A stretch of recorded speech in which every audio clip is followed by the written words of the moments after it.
Uşağım çox yemək yeyir, amma yenə də çox arıqdır. Bu hər hansı bir xəstəliyin əlamətidirmi, doktor? Çox ünvanlanan suallardan birini cavablayacağam. Uşaqlarda kilo azlığı xəstəlik əlaməti olduğu kimi normanın bir variantı da ola bilər. Hansı halda biz uşağın arıqlığına normal deyirik?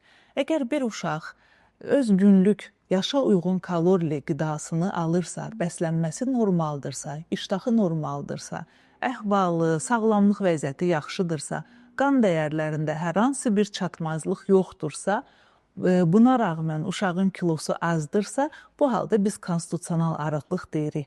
Əsas olan qayda odur ki, uşaq bir il ərzində 2-4 kilo artımını göstərir və persentildə kilo qeybi yoxdur.